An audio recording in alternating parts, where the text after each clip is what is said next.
नमस्ते दोस्तों, मैं केशव सर केसी से एडोब में आपका स्वागत है। मैं आपको इस वीडियो में बेसिक मैथ से रिलेटेड सभी कॉन्सेप्ट्स क्लियर करने जा रहा हूँ, जिसमें आपको एडिशन सब्ट्रैक्शन से लेके जो भी स्कॉलरशिप, नवोदय या फिर मैथ्स ओलंपियाड से रिलेटेड क्वेश्चंस है वो भी मैं आपके इसमें सॉल्व करूँगा। जिनको अगर बैंकिंग सेक्टर में जाना है, एमपीएससी यूपीएससी में जाना है, बहुत से स्टूडेंट्स या फिर बहुत से जो मेरे दोस्त लोग हैं उनको मैथ्स में डिफ़िकल्टी जाती है, उनके लिए भी ये बहुत ज़रूरी चीज़ रहेंगी जो मैं वीडियो बना रहा हूँ। सो प्लीज़ लाइक, सब्सक्राइब और शेयर कीजिए and keep watching my videos. मैं इसमें 10 वीडियोज़ तो बेसिक बनाने वाला हूँ, उसके बाद में आपके लिए बाकी के भी वीडियोज़ बनाते जाऊँगा। So please like and share. We take one example. Any number multiply by 0 or 0 multiply by any number, then answer is 0. ये सबसे पहला एक रूल है बेसिक मैथ्स में जो हमें बहुत ज़रूरी है, बहुत बार कंफ्यूजिंग हो जाता है। और ये छोटे छोटे चीज़ें जो है वो अगर हमारे यानी क्लियर हो जाएंगे, आपके डाउट्स क्लियर हो जाएंगे तो आपको कभी प्रॉब्लम नहीं जाएगा। जैसे यहाँ पे बोला गया है कि any number multiply by zero, यानी किसी भी नंबर को अगर हम जीरो से मल्टीप्लाई करते हैं। सपोज एग्जांपल लेते हैं हम 3 इंटू जीरो, तो 3 into zero answer will be zero. यानी कोई भी नंबर को अगर जीरो से मल्टीप्लाई करते हैं तो आंसर जीरो ही आता है, वो चाहे 1 डिजिट नंबर हो, 2 डिजिट नंबर हो, 3 डिजिट नंबर हो। Suppose we take here 2 digit number and multiply by 0, then also answer will be 0. If we take 3 digit number, suppose 123 into 0, then only answer will be 0. Means if any number is multiplied by 0, then answer will be 0. Similarly, if 0 is there and we multiply by any number, then also answer will be 0. Same here, 0 into 25 equals to also 0. Suppose 0 into 123 equals to also 0. It means that we are having one rule for this basic concept. It is, suppose a is the number, a is any number, we multiply it by 0, or 0 is multiplied by a, then answer will be 0. यानी इसका मतलब ऐसा है कि अगर a कोई भी एक नंबर है, चाहे इट में भी 3, इट में भी 25, इट में भी 123, उसको अगर हम 0 से मल्टीप्लाई करते हैं, इफ मल्टीप्लाई a बाय 0, या फिर 0 को कोई भी नंबर से मल्टीप्लाई करते हैं तो भी आंसर 0 ही आएगा। Is that clear? सो ये पहला रूल है या फिर नियम है, हम बोलेंगे उसको, जो बेसिक हमें कॉन्सेप्ट क्लियर करेगा कि अगर any number multiply by zero और zero is multiply by any number, then answer will be zero. Okay, next is if zero is divided by any number, then answer will be zero. यानी अगर suppose zero है, zero को किसी भी number से अगर divide करते हैं तो आंसर जीरो ही आएगा। जैसे यहाँ पे दिया है हमने कि जीरो को अगर b से डिवाइड करते हैं, b कोई भी एक नंबर है, b is any number, and if we divide zero by b, then answer will be zero. कैसे होता है देखते हैं, एग्जांपल्स लेते हैं कुछ उसमें। Suppose zero is divided bye 2, अगर जीरो को 2 से डिवाइड करना है हमें तो आंसर क्या आएगा? जीरो ही आएगा। अगर 23 है, जीरो को 23 से डिवाइड करते हैं, then also answer will be zero. Suppose 3 digit number is there, zero is there and it is divisible by 235। सपोज जीरो को 235 से हम डिवाइड करते हैं तो भी आंसर क्या आएगा? जीरो ही आएगा। So is that clear? If 0 is divided by any number, then answer will be 0. Next is if any number is divided by 0, then answer will be infinity. Infinity means not defined, जिसमें answer ही नहीं मिलता है, इसलिए उसको not define कहा जाता है। If any number, कोई भी नंबर हो, उसको अगर हम 0 से डिवाइड करना चाहते हैं तो हमें आंसर नहीं मिलेगा। इसीलिए उसको इन्फिनिटी कहते हैं, क्योंकि इनफाइनाइट नंबर तक हम उसको डिवाइड करते हुए जा सकते हैं। सो अगर कोई हम एग्जांपल लेते हैं यहाँ पे, suppose 23, if we divide 23 by 0, then answer will be directly infinity। या फिर suppose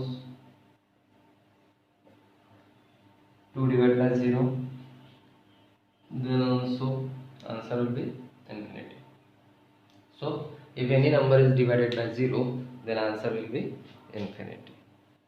Next is, if the power of any number is 0, then answer will be 1। अगर कोई भी नंबर है, एनी नंबर, उसका पावर यानी जो घात होता है, इसमें जैसे square, cube, rest to the power 4, rest to the power 5, ऐसा हम जैसे पावर लिखते हैं, अगर वो पावर जो है वो अगर 0 है तो आंसर 1 आता है। एग्जांपल देखते हैं, सपोज 25 टू द पावर 0, अगर 25 का पावर अगर 0 है तो आंसर 1 ही आएगा, उसके अलावा कुछ भी नहीं आएगा। बहुत बार कॉम्पिटिटिव एग्जाम्स में कंफ्यूज करने के लिए ही हमें ऐसे क्वेश्चन दिए जाते हैं, ऐसे प्रॉब्लम्स दिए जाते हैं, तो उसमें हम लोग कंफ्यूज हो जाते हैं जल्दी, क्योंकि बहुत बड़ा क्वेश्चन रहता है और उसमें छोटा सा ये दिया जाता है कि 25 टू द पावर 0। जैसे इसके पहले भी हमने देखा कि बहुत बड़ा नंबर दिया रहेगा, उसमें मल्टीप्लाई बाय, जैसे सपोज एक है 8 into 9 into 0 into 5 into 3, answer क्या आएगा? तो answer 8 into 9, 9 into 0, 0 into 5, 5 into 3, हम ऐसा करते हुए जाएंगे। नहीं, करने की ज़रूरत नहीं है। सिर्फ देखो यहाँ पे 0 है, 0 को अगर कोई भी नंबर है उससे अगर मल्टीप्लाई करते तो आंसर 0 ही आना है। सो 0 इंटू 9 0, फिर इन दोनों का मल्टीप्लिकेशन 0 हो गया। सपोज 8 इंटू 0 0 ही रहेगा, फिर 5 इंटू 0 0 ही होगा, फिर 3 इंटू 0 0 ही होगा। सो अगर बहुत बड़ा मल्टीप्लिकेशन का सम है और उसमें अगर 0 दिया हुआ है तो आंसर 0 ही आएगा। सेम अगर यहाँ पे अगर किसी का घात यानी पावर अगर 0 है तो आंसर 1 आता है। अगर suppose you take 2 to the power 0, answer will be 1। Suppose it is 123 to the power 0, then only answer 1। यानी किसी भी नंबर का 1 डिजिट, 2 डिजिट, 3 डिजिट नंबर या फिर कोई भी कितने भी डिजिट का नंबर है, उसका पावर अगर 0 है तो आंसर 1 ही आता है। ये हमें जो कॉम्पिटिटिव एग्जाम में है वहाँ पे कैसे काम में आता है। सपोज एक एग्जाम्पल है 8 into 2 to the power 0 equals to question mark. अब 2 टू द पावर 0 हम मे बी कोई स्टूडेंट 0 लिख सकता है या फिर 2 लिख सकता है, लेकिन इसका आंसर क्या आएगा? 8 into 2 to the power 0 means what? 1। So 8 into 1 8। यानी अगर किसी भी नंबर का घात या फिर पावर 0 है तो आंसर उसका 1 ही आता है। 8 to the power 0 equals to 1 ही होगा। तो ये हमें यहाँ पे काम में आता है कॉम्पिटिटिव एग्ज़ाम में, और उससे आपका कॉन्फिडेंस भी बढ़ जाता है। अगर छोटी छोटी चीज़ें आपको पता है तो आपका कॉन्फिडेंस लेवल बढ़ जाता है, और जो मैथ्स फोबिया है, मैथ्स को जो घबराहट है मैथ्स से, वो आपकी कम हो जाती है। Next is if number is divide by itself, यानी कोई भी नंबर अगर है वो हम उसी नंबर को उसी नंबर से अगर डिवाइड करते हैं तो then answer will be 1। Answer 1 आता है। देखिए ये थर्ड स्टैंडर्ड में ही पढ़ाया जाता है। जैसे मैं थर्ड की भी बैचेस लेता हूँ तो उसमें भी मैंने इन बच्चों को पढ़ाया था। डिवीज़न वहीं से शुरुआत होती है, तो ये इसका मतलब ये बेसिक ही है। तो लेकिन बहुत से स्टूडेंट जो 10th स्टैंडर्ड के भी है या फिर उससे ऊपर भी है, यहाँ पे कंफ्यूज हो जाते हैं। So if number is divide by itself, कोई भी नंबर अगर उसी से अगर डिवाइड होता है, ये हमें फ्रैक्शन में बहुत काम में आता है। हमें ऐसा लगता है कि भाई इट इज़ अ डिवीजन, लेकिन डिवीजन यानी क्या, फ्रैक्शन में भी ये हमें काम में आता है, क्योंकि न्यूमरेटर और डिनोमिनेटर है यहाँ पे। वो हम बाद में पढ़ेंगे वैसे कि फ्रैक्शन यानी क्या होता है क्या नहीं, उसमें कितने यानी प्रॉब्लम्स आपको कैसे आते हैं, एडिशन सब्ट्रैक्शन कैसे रहती है, मल्टीप्लिकेशन डिवीजन में क्या होता है, वो सब हम आगे पढ़ेंगे। यहाँ पे अभी देखते हैं कि a divided by a equals to 1, यानी एग्जांपल लेते हैं। सपोज 23 उसको 23 से ही डिवाइड करते हैं, यानी नंबर सेम है, न्यूमरेटर डिनोमिनेटर सेम, तो आंसर क्या आएगा, 1 ही आएगा। सपोज 5 उसको 5 से ही डिवाइड करते हैं, आंसर 1 ही आएगा। 25 उसको डिवाइड करते हैं 25 से, आंसर 1 ही आएगा।